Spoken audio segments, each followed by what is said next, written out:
What's going on, everybody? Welcome to the Ring the Bell Phillies show presented by SeatGeek. Let me just tell you, there's 3 guarantees in life: death, taxes, and JT Realmuto making John look like a complete idiot. Like, that's the 3 guarantees in life right now. But I will say, man, what a week, bad. boys. He's still playing horrible. I really don't. Yeah, he sucks. He is. He's terrible. He's the most stolen bases in baseball. Dude, stolen bases. 3 throwouts. The league ruined great catchers throwing out runners. Like, everyone steals base. Like, Kyle Schwarber is going to steal like 15 bases this year. Like, so it's ridiculous. But notwithstanding, Phillies they sweep the Padres. They have the exact week that we wanted them. I memean, obviously you want an undefeated week, but Phillies go 6-1 in during this week. No, 5-2. 5-2. My bad. Sorry, I even wrote it down right here. I'm sorry. I was going to say you wrote it down. Jason still got it wrong. I wrote it right here. Jason predicted 6-1. They went 5-2. My bad. So the Phils go 5-2. They sweep the San Diego Padres, which I think all 3 of us said they were going to sweep the Padres, right? I'm pretty sure we said that. Man, what an absolute, just tremendous week for this baseball team. As the standings fit right now, the Phillies are 19-10, 8-2 in their last 10 games. They are 9-4 away from Citizens Bank Park, 10-6 at home. They are a game and a half out of first place to, of course, the Atlanta Braves. Pretty fun fact here, just to let everybody know. Again, this is something that all 3 of us talked about ad nauseum before the season, is the Phillies have to have a great April. Well, best April in we spoke history. it. Best April. Yeah. They have the most wins since 1900, at least since 1900. The Phillies are 19-10. Just unbelievable. Today, in a game where many of us probably thought might have been a loss because of Taijuan Walker making his return to the rotation, he was just super efficient through 6 innings. They tried to eke out one more inning in his season debut. That decision did not work, but I don't think it was all on him. But nonetheless, the Phillies sweep the Padres on another day of depth and power from the Phillies lineup. 3 2-run home runs today, 2 from Bryson Stott, 1 from JT Realmuto, which was that late insurance runs that they really needed to get that 8-6 win on Sunday. Yes. After scoring all 5 of their runs with 2 outs Saturday, they scored 4 more on Sunday with 2 outs. So, Jason, as always, I'm going to start with you, man. A 5-2 week. The offense is alive. The rotation is still, Ranger Suarez is the best pitcher in the world right now. Dude, 19-10 so far with April. We still have a couple games at the end of the month here against the Angels. Man, what a week. Alec Bohm. I don't know what else to say. This dude has made his case for player of the week. I know I've been since last year. I said this kid needs to be the 4-hole hitter behind Bryce. Yeah. And this team is going to go how Bohm can take him. And go ahead. I'm sorry, just to piggyback off what you're saying, Alec Bohm, who went 3 for 5 again with 2 doubles. Yeah. He's going 25 for 48, which is a 521 clip with 10 doubles, 3 home runs, and 16 RBIs during his 12-game hitting streak. He has an extra base hit in 8 straight games. This is video game shit. This is video game stuff. It's amazing. I know John's been calling him to come up to the 4-hole, and listen, when it was working, you just leave it alone. But now John. That he put him there, and he's doing what we want him to do. And they always said this kid's a professional hitter. He could be a 320 hitter. A lot of the guys, Rubes even said it. This guy's a guy that can win a batting title. So if this is the season, it's kind of stinks, because if he actually starts to hit, that contract's going to go way up. But it really, if you get an Alec Bohm that's hitting behind Bryce Harper, that helps Bryce so much more. And then with Turner hitting now, this is the offense we expected, and they have really turned it up. I think the stories of their demise were greatly exaggerated. Yeah, I don't know who would have said that kind of stuff. So look, and John, I'm sorry, before I have my stat here, I'm going to go to you. Same thing I said and asked Jason, man, look, we begged for a great April. Best April in over 124 years, at least on record, for the most wins in April by the Phillies. This offense has completely woken up, with the exception of basically one player, who we'll talk to in a little bit. I wish we could talk to him. Who we'll talk about in a few moments here. Your thoughts, man, on the week that just happened and where you're at mentally with this team. I mean, I'm very happy because I would have had them like my prediction. They probably have like 5 less wins than I thought. They have 5 more wins than I thought they would have had. They're playing unbelievable. The pitching staff, it's like, oh my! Every time they go, Ranger at this point, it's just wow. Like you thought they were going to be worse. Like you thought, now is this because what you saw early in the season, or you just didn't think they'd be this good? I just didn't even think from this good in April. In April, wow. In April, I thought like once June rolled around, I thought they're going to stride again. Like schedule too, though. They've never been. You're always pessimistic about this team. You're always negative about everything. That is true. In the past, they've been bad. They've been bad in April, so it's just I'm happy to see them actually not be bad, because then they're a game and a half out of the division now. Game and a half. Yep. And usually they start playing really good baseball in June and on. And imagine they start playing that baseball in June and you're only a game and a half out. It's going to make it very, very interesting in September for the division. The pitching stat has been unbelievable, and it seems this week the bats finally started to get going. They're actually hitting extra base hits. I mean, was it the 5-0 win against Cincinnati that day? I was like sitting there and I'm like, and I think it was like, who homered? Was it Stott homered? Harper. The Harper homer?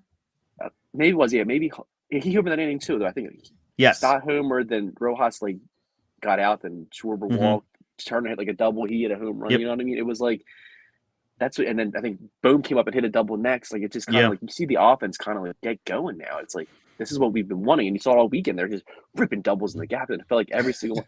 It sucks. Every single one was bouncing over the thing, and it sucks for Rojas because Rojas was going to get a triple. He was already halfway to third by the time that ball landed. So it just sucks that they got a bunch of ground rule doubles. But it's just this is what we've been waiting for, the extra base hits, because they went 11 straight games or something crazy earlier in the year where they just weren't getting extra base hits at all.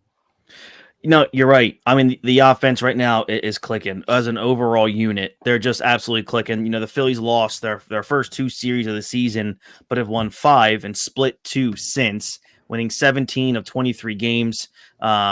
Man, it's incredible. Again, they're going to take a little bit of a bus ride to Anaheim Monday to begin, that third and final leg. Sweep that series too. Yeah. This is horrible. When you look at it, I feel like 2 weeks ago, they were a minus 25 in run differential. You said this to me earlier, right? Yeah, and now they're a plus 26. So that really a lot of runs. That's a lot. The pitching staff is always, even against early in the series we were losing, the pitching staff was there. Now, if they can stay close to this, we expected the bats to be this good. This is kind of what we thought.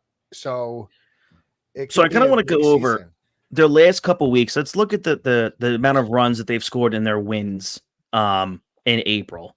So for April, let's see, they're for their wins. 9 runs, 4, 5, 5, 4, 5, 2, 5, 7, 7, 9, 8, 7, 5, 9, 5, 8. So a lot of games, more than 5 runs per night. A lot of games. So that's last week though. That's really what's when they picked that series against the. Good to see you too, buddy. I'll give you the heart too. There it goes. The timing was impeccable. Since that last game, those Colorado games, like when they started playing beat up on like the really bad teams like that, we thought that were going to be really bad. Like that's when they finally started like the bats. Maybe they just needed to see bad pitching, just to get going or something like that. That's just see something bad. Now you're seeing like the ball hit the ground and hitting the outfield, and you're getting extra base hits, you're scoring runs. That's something they need, and it seems like that's helped a ton. Yeah, and let's kind of talk a little bit about what we saw, today out of Taiwan. There was a wide range of potential outcomes for Walker in his first start. Until his first inning, it was the sort of outing the team would like to take every time from its number 5. Right, there were plenty of starts last season when the Phillies removed him after 5 or 6 innings, despite a relatively low pitch count. So it was a bit of a surprise that I saw, that we saw zero bullpen activity until that final inning when he put 2 men aboard in that 7th. But, he did hold the Padres off the board in 5 of the first 6 innings, giving up 3 runs in the 3rd after 2 quick outs in the bottom of the 3rd. He missed a little bit off the outside corner in that full count to Profar.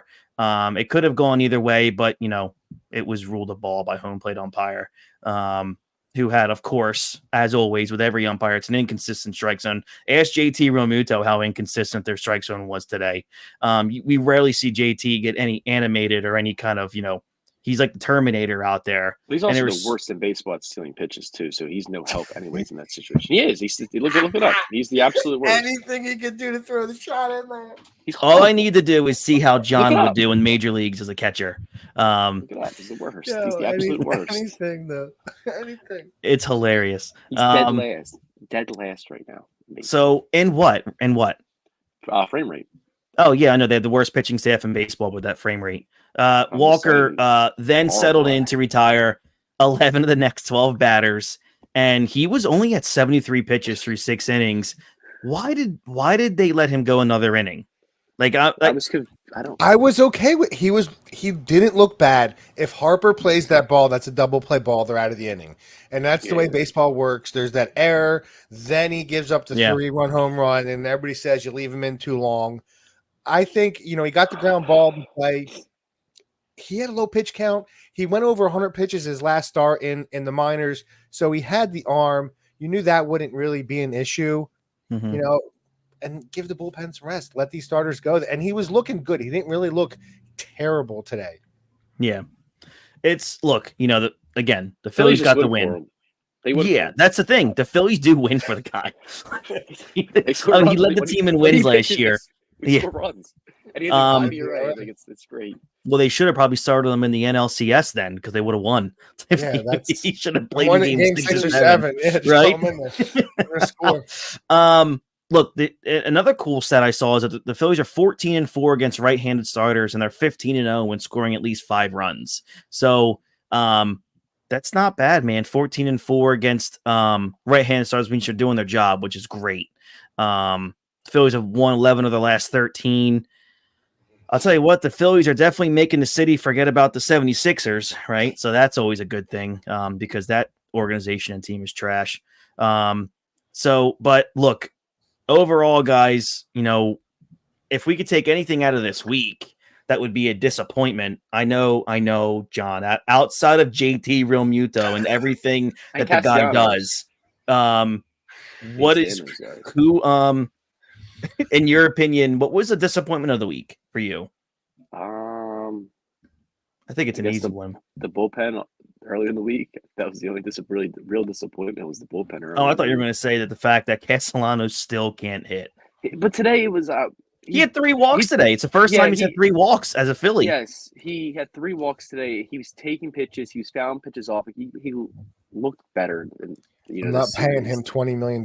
Yeah, I know. 3 walks, at 147, but yeah. But he's looking better. Like he was like more lasered in, focused on it. So like or he just wasn't swinging all the bullshit. He knew they were going to give him bullshit, and he's like, "Hey, I'm just not going to swing." He put the controller down. What I do in PS5, I know they're giving me a slider outside. I don't want to swing. That's what he did. He's just. How is he not the disappointment of the season? Like, to me, he is a major concern. I thought that was the week of the season, obviously. I think obviously the week too, but he's just his slump is really concerning at this point. So, Jason, we talk about this all the time. And I still want to ask you because you're the defender of all defenders of most players on the team, except for Kyle Schwarber, which makes sense. The guy's still batting under 200, so he's trash. I think he's hitting 200 again. I think he had 2 hits today, so he's hitting. I know when he had that single, he was up to like 196, so I guess he may be over 200 now, or at 200, right? So 200 even. I'm not 200 even. We're making progress. Worse players on the team than him right now. So how much longer do you deal with this? Like how? Honestly, Christian Pache can't do any worse. Whit Merrifield can't do any worse out in right field. Well, I mean, really, what's keeping him in that lineup outside of that price tag? He makes $20 million. I just said outside of the price tag. That's the only reason. No, he the picks that Schwarb's had of toppers, he got him from Schwarber. Casty got some. He's like, yo, I'm just gonna stay in the line. I just don't know because he just the lack of focus at the plate where he's just swinging at those pitches, like the play today where he grounded in double play late, like he's just throwing the bat out there. It's not a major league swing. Like I just don't know what he's seeing, and he's a guy. Yeah. Like I know John's made the comment, and I kind of agree. Like why are Castellanos and Schwarber playing every day? And other guys are getting benched more often and they're your two worst hitters. So if I want someone taking a break, but I feel at some point he has to sit and clear his head. Like I feel it's been since the second half of last season, he just dropped off. Like he had a big. He hasn't really missed any games, anything. No, they're not benching him at all. Like they're not benching him at all. So this makes no sense. He's playing pretty decent right field, by the way. Yeah, he's doing well. He made a really nice catch on Saturday night, like a really nice running catch. I mean, obviously a normal right fielder that's decent makes that catch easily, but he hustled his ass off to get the ball. I mean, he has better jumps than Marsh does, but that's just me. Over the last 7 days, he's hitting 167. The last 15 days, he's hitting 200. The last 30 days, he's hitting 180. I mean, and his on base percentage is horrid. I mean, horrid. I just don't know if I'm Whit Merrifield or Christian Pache, I'm saying to myself, what am I possibly doing so wrong I'm going into that I can't get starts over Nick Castellanos? Like that's the situation where like what's good. Like I would say something like if I'm those guys like Topper, like why am I not? Why? Well, I can't be worse than that. Why does he get it? And even if I'm Stott or Marsh, I'm saying the top of the days they're getting off. Like I'm like, why am I being punished? Like what's his name has 6 home runs? He's like second on the team in home runs. Marsh. Like why is he getting? Why is he? And Stott's a Gold Glove second baseman. Why is he always? He's maybe struggling a little bit. But two days in a row this week they both get out because of a lefty. 2 days. Mm-hmm. It's not like it was one day. And the Stott doesn't even make sense against the lefties because he hits lefties better than he does righties. So I don't. He's so good against lefties. I don't understand that move. Like it doesn't make any sense. I can understand. Like I understood. Like I said it. I understand getting Pache and Whit Merrifield some at bat. I do get it. Yeah. But 2 days in a row, those guys don't play. And that's disgusting. Whit's got to start playing right more. Yes, I 1,000% think that. And I'll ask you, Jay. And again, I don't mean this disparagingly. Jason's my best friend. I love him. You defend Topper more than anyone in the world, but yet Nick Castellanos continues to play 9 innings every single night, and guys like Brandon Marsh and Bryson Stott are on the bench. What's the logic? The track record. Like even last year, he ended at 275. I put it in the chat earlier. This baseball is really a game of averages. If a guy has a proven track record that Castellanos does, at the end of the season, he's going to have a 275 average with about 25 home runs and 95 RBIs. So right now, he's struggling. He's got 1 home run and 8 RBIs. He's got a lot of ground to make up. He's going to do it because that's baseball and that's what it is. He may not hit 20, but he's going to get that hot streak, and that's why you keep him in there. I know what they're giving me. Stott and Marsh. Marsh wasn't the best hitter. He wasn't really known. He has picked it up, so he does deserve it. But with Castellanos, I know at the end of the day, at the end of the season, I'm getting. Here's what worries me about Castellanos, and the track record actually does bother me. Last April and March, he hit 313 with a 370 on base percentage. Last May, 265, 303. June, 351 with a 387. July, 162, 190 on base.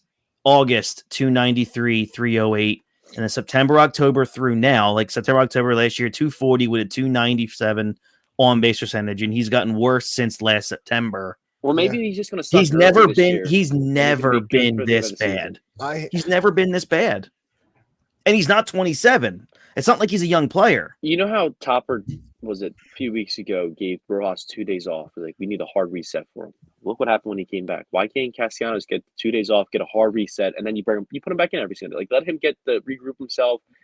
You learn a lot just from watching. Let him sit there and watch, see what other guys are doing. What if he doesn't want it? Like I get it, but if I'm you're the manager, make the call. No, but you're a professional baseball player. You've gotten to that major league. You know your body better than anyone else knows you. If you know, I would believe that a player would know themselves enough and be honest with themselves because you're a major league baseball player.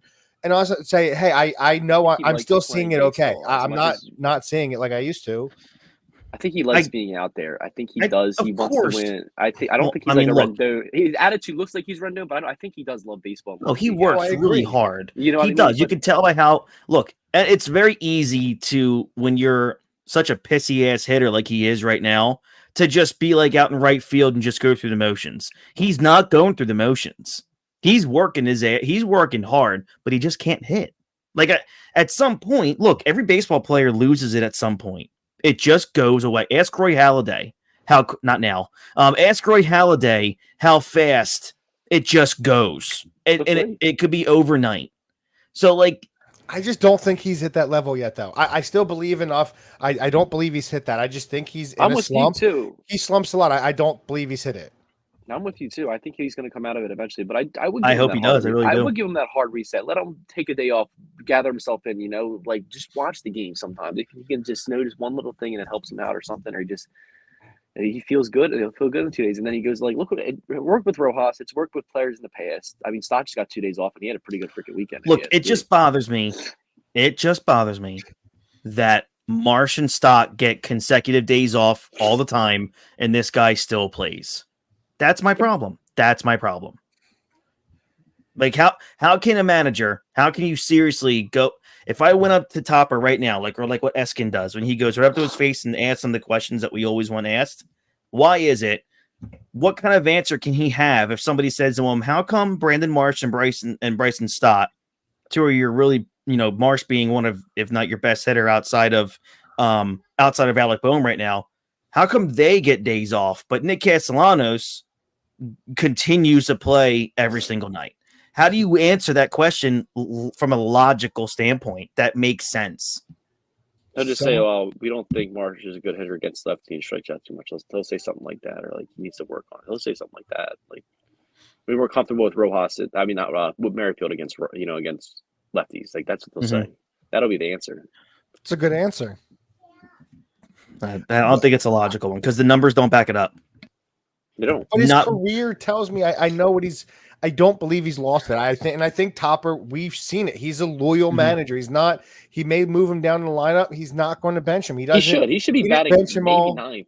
I don't know. Well, no, Rojas is turning that 100%. Lineup over. Yeah, I love Rojas at 9. But I was saying the 9th, because he's been so bad, like last hitter on the team. I see what you mean. Yeah. Well, let's just put him in the minors too. At that point, let's get him. He probably has no options. He probably doesn't have a single option. But it's nice to have it's the consistency. Like I love the fact because you don't see it anymore. Like everybody wants these guys to play 162 games, and then we start complaining why aren't guys getting benched, and then it's like I'm actually comfortable. Hey, if he wants to play 162, even if he's struggling, let him. He wants to do it. He can do it. Let him go out there and play it. He's going to break out of it eventually.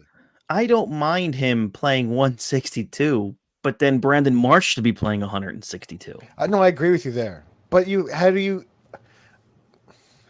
I don't know. I don't know why they're coming up, and I guess because he's a righty. Maybe if he was lefty and Marsh was a righty, because he wants that matchup against the lefties.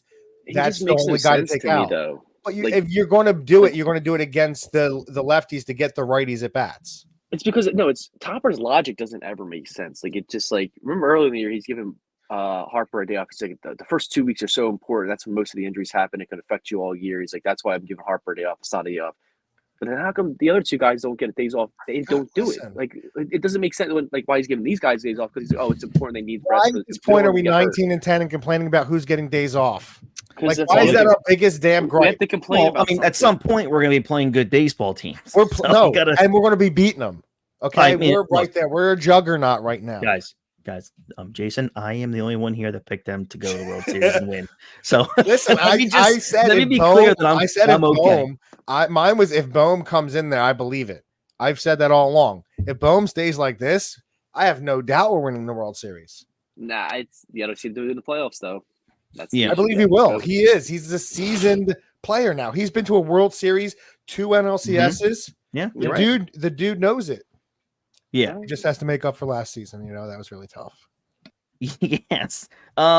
So last two things I did want to touch on is two players. I want to talk about Bryce and Alec Boehm. So obviously you're 3 and 4 hole hitters. Where are you guys on Bryce? Because I'll tell you what, we're almost through April now. He's at 234 batting average and only a 798 OPS. Only 6 home runs. He's tied for 19th in baseball with 18 RBIs. Where are you guys on the worry meter on Bryce? Fine. I mean, I'm not worried at all. 0. Okay.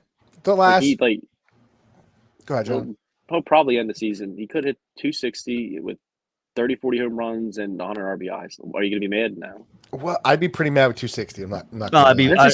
I would probably end the show if he hits 260 on the bump. He's done that before. That was his first season. His first season, he had 260, 30 home runs, But if you have a guy like Boehm who's picking him up in situations like that. No, you can't have him hit 260. Let's stop that talk. Because all of us here were 330 to start the season, and now you're okay to go to 260. That's a big drop. When they signed him, he was a 270s, 260 hitter when they signed him. That's who they signed. He wasn't really. I get it. But he's not. He has those seasons every couple of years where he just has those low batting averages. He does. Look at his career. No. That's not who I want. It's his track record. He'll have great years of 300 hitting. Why are you being so negative? Bring the positivity. He's going to get hot. 40 home runs. Last 15 days, he's hitting 275. So his first season with the Phillies, he hit 260.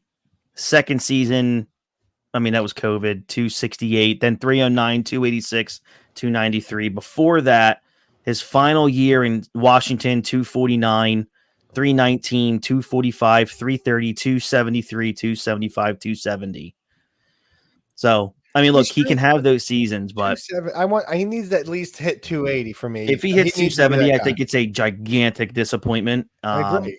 What if he hits 40 home runs and still has 130 He's not going to have 40 home runs. How do you know? Because he's not that kind of hitter anymore. He could. I don't think he 140 RBIs, did you say? I did not. I said 100. No, there's no way this dude's getting to 100. Right, not with the way he's playing right now. He's on pace for it.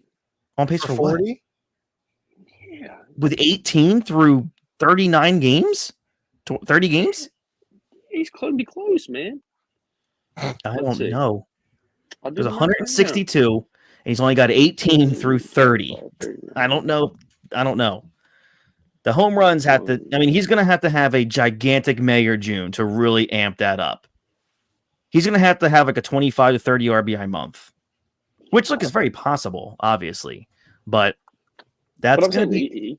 He can do it. I'm not worried at all. I hope so. He hasn't had he hasn't had 100 RBI since 2019. I think the expectations of him definitely have to come down. He's not going to hit the 100, but I do still think he can hit 30 home runs. If he does hit 30 home runs, he's going to hit 100 RBIs. And to be completely honest, I can definitely see him having a 2000 he's on pace for 21 a 2021 MVP type season where he hit 35 and 85. I can definitely see something like that. 40 doubles. But Boehm, I believe this emergence of Boehm, people are going to start having to worry about Boehm, and now Harper may start to see better pitching. You're not going to be Turner's getting on with base. That. Yeah, you're not going to want to have 2 guys on base in front of Boehm at this point. Now you're going to have an issue. Now Harper's going to start to see better pitches. I think the emergence of Boehm, and I said it 2 years ago. If Boehm's hitting, we're winning. He needs to have the emergence. He has to be the 4-hole hitter, be the professional hitter. Yeah, I think that's going to help Harper tremendously with Boehm and with Turner. Like John just said, Turner getting on base, he's hitting. We're gonna have those. There's gonna be a couple games this year where Schwarber hits a leadoff homer, Turner gets a single or a double, and then you have to pitch him, and then you have to, and then we'll walk him and let Boehm hit a double in the gap, and they both because Harper scored first, so he hits a double in the gap. So here's a question: at some point, if this stays the way it is, do you swap them? No, I've been thinking about that though. I was thinking about your best hitter is supposed to hit third, and your best hitter is hitting fourth. Yeah, I was thinking about that, but I don't know if they'll. Because you still have the fear factor. There's still going to be that fear factor with Harper. I'm just playing devil's advocate. Yeah, so because it'll go back to when you had JT at the forward. You can't move him from forward because when you had JT there, it was doing nothing because Bohm was picking up. Now you're at the point where it's back to JT again. Is he going to? You're going to have to rely on JT once again to pick up for Harper again, which he hasn't been doing, and you don't want that to happen. So to kind of talk about to piggyback there off with Alec Bohm talk, he's hitting 365, a 441 on base percentage, an OPS of 1,056, 4 home runs, 26 RBIs. He's got 38 hits. I think I saw 15 last runs. Week, he hit 56 or something. Oh, yep. So, man, look, we had this discussion earlier about, is he going to be that true hitter? And I kind of was getting kind of steamed at reading some of the messages about what a pure hitter is. Like, if we think that idiot in New York, Juan Soto's a pure hitter, he might not end the season. I mean, he might hit 290. He's a pure hitter.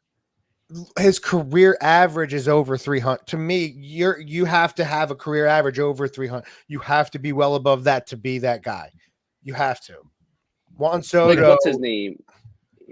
Arise. That's a pure hitter. Tony Green, that's a pure hitter. Those guys are pure hitters. Yeah. And that they said Bohm can win the what was told to us by Ruben Amaro and others. By the way, what's his name's a career 286 hitter? Who? Juan Soto. Okay, so I'm pushing 14 points. He sucks. He's just an on-base machine, though. Like he's an on-base monster. His career on-base percentage is 425.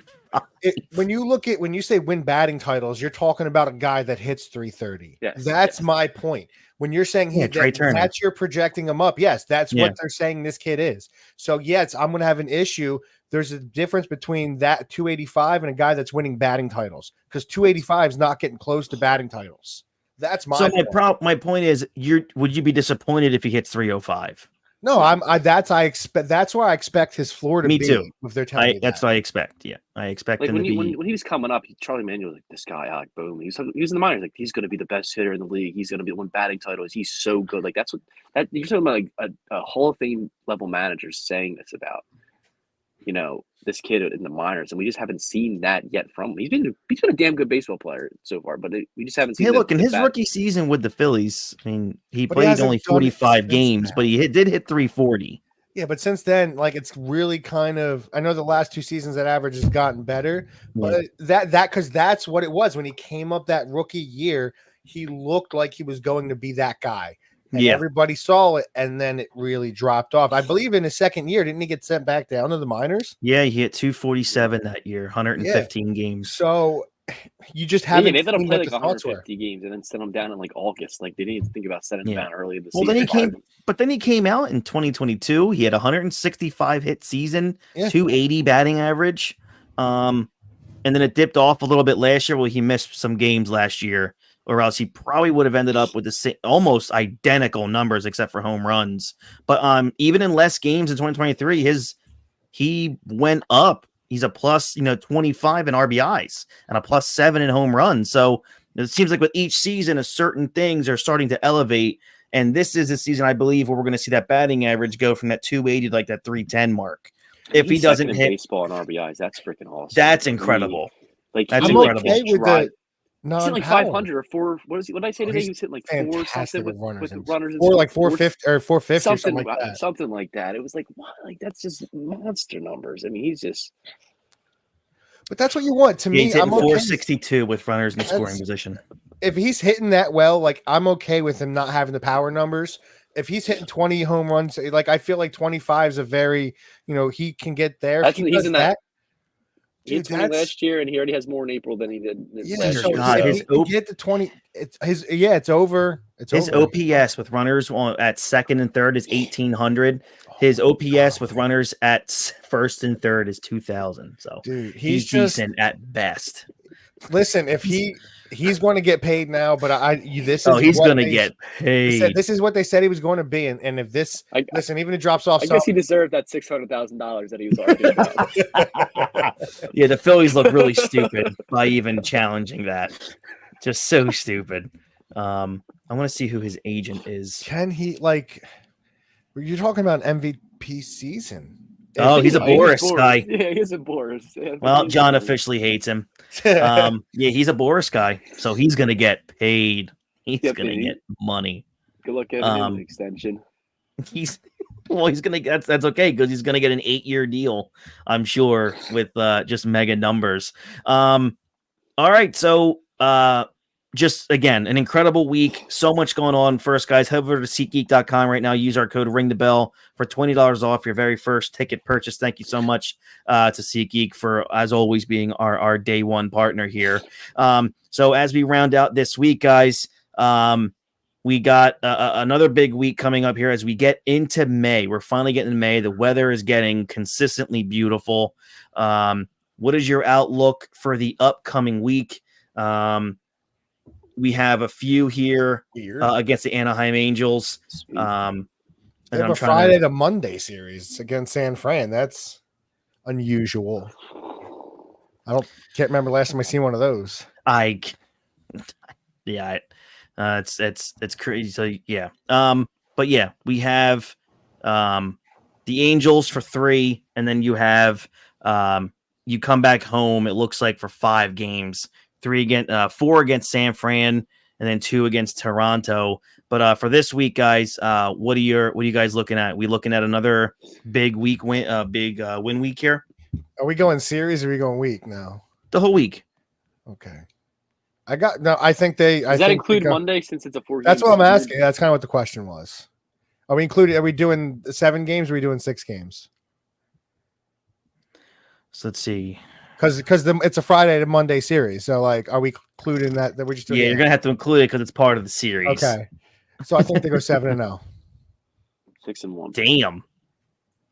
All right. I'm going to play it safe, and I'm going to go 5-2 again. 6 weeks. This guy, stop playing it safe. I have to because it makes me feel better if anything happens. I can say, well, it makes him look better. Then he can be like, "Oh, I called it," or be like, "Dude, this is better than I thought." Exactly. See, I really had him. I was going to say 7-0, but I didn't feel it, so I dropped 2 off. That's right. Figure 5-2. Yeah, I think they'll lose 1 game to San Francisco, but they're sweeping the Angels.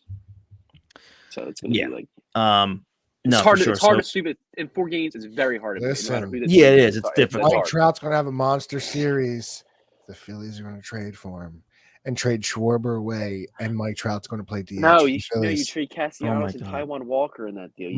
Give him Schwarber so he can play DH. I don't want Harper I don't want Trout in the outfield. I'm telling you, the only way Trout gets traded is if some team's willing to pick up like 150, like if the Angels are willing to eat half that contract. It's the only way. It's the only way. Yeah, but they would have want more prospects in return. The Phillies would not be able to go give him. No, my point is he's not getting traded because no team in baseball will pick up that deal. None. Not one. Yeah, 8 years, $240 million left? No. He's coming home. He's coming. Well, he's from Jersey, not from Philly, but you get the point. Yeah, great. That'll be the promo video when he gets here. It'll be oh god, that's like Carmelo Anthony's when he went to the Knicks. Yeah. So Christopher Sanchez will get the ball for game 1 tomorrow against the Anaheim Angels. And then we'll see how the rest of the week plays out, but it should be a good one again. Again, we have 10 plus runs. I agree. It should be a complete domination. Dude, I hate those late weekday series. Yeah, they're the worst. Just the absolute worst. So what is it? What's tomorrow night's game? That's at 9:38, and then at least Wednesday is a 4:00 game. So I'm happy. Yeah. Wednesday's 4:07. So I'm happy about that. All right. So thank you guys so much. Another big week from expectations from us. So thank you again. Head over to Ring the Bell 856 on everywhere on the socials. Head over to youtube.com/Ring the Bell 856. If you are watching on YouTube, hit that like button, subscribe to the channel, and of course, as always, ring the bell for the show notifications. So for John and Jason, I'm Christy Francesco. Thank you guys so much for listening. Turnbull is pitching. He's the scheduled starter for Tuesday. Good. Perfect. I love it. See how he does there. If he has another outstanding start, I just don't know what they're doing. Wait, ESPN has Wheeler starting Tuesday. Well, the MLB thing has Turnbull. Oh, and then Wednesday is Wheeler. Oh, so okay. Maybe they are doing it with that extra. I'm looking at Phillies.com right now, and it says Turnbull. Yeah, on Tuesday. Okay, so ESPN just hasn't updated yet. I guess I gotta stop getting my news from ESPN. It's just crazy. Yeah, if it's not LeBron, don't pay attention to they're it. not the major news outlet of the world, and they don't have the baseball pitching staff. That's funny. ESPN, all right, guys. Step up your game. We'll catch you guys here next week, and as always, go Phils.